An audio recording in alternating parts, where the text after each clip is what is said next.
patient 42 years of age arrived at the hospital feeling fatigue, having a headache, difficulty of breathing, and elevated heart rate of 120.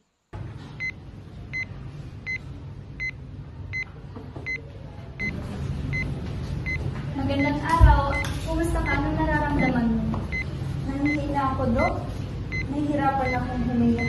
Ano ang vital signs niya? BP niya ay 110/7.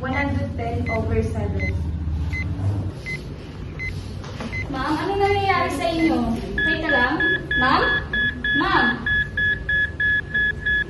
Call for Code Blue. Code Blue! Code Blue! Trixie Andrea sa CPR. Virgil Quinto ng CP. Ariane sa defibrillator. Kat Airway. Berna Maricar sa recording. Angel IV. What happened to the patient? Increased heart rate of 75 beats per minute, possibly OB. What interventions we consider? We consider administering adenosine. Anyone? The patient's cardiac rhythm is PAA. Start chest compression. Give 1 milligram compression kit. IV.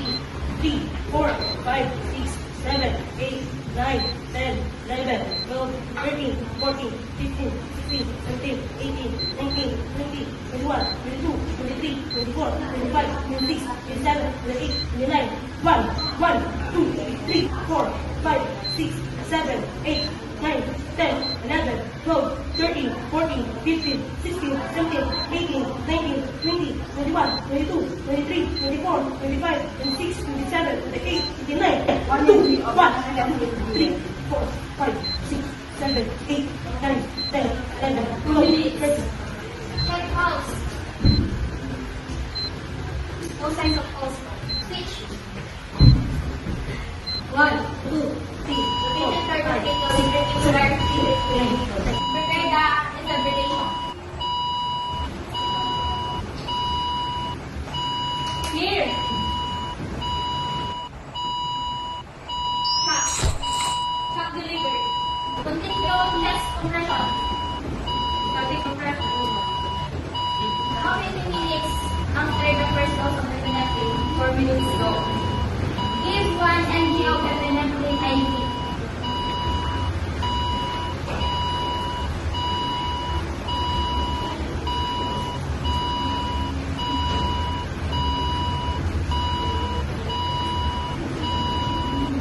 Two minutes. Check pulse. No signs of pulse. Switch.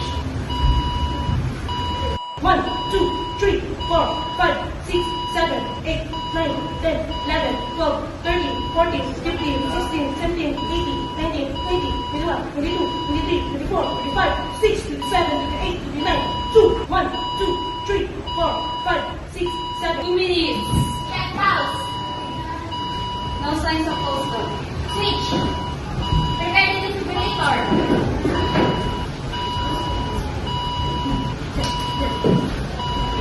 Clear.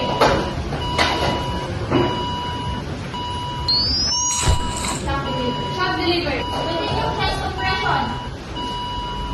Give 300 milligram of amiodarone.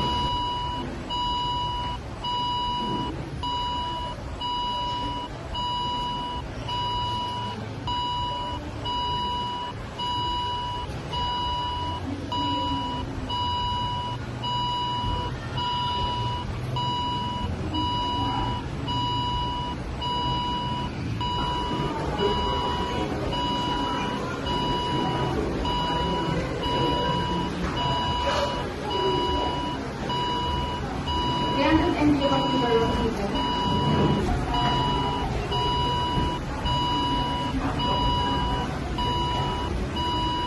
2 minutes. Check pulse. Breathing on pulse. Go to post-cardiac arrest care.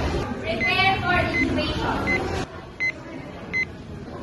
After the patient has returned her spontaneous circulation, post-cardiac arrest care includes monitoring vital signs, oxygen therapy, intubation, and giving medication such as antiarrhythmic drugs to restore the heart's electrical rhythm.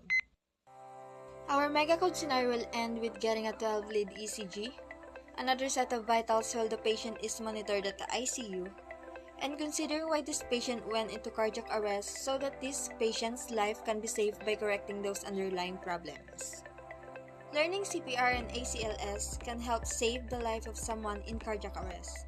These life-saving skills can prepare you to act in an emergency. Your immediate response can make the difference between life and death.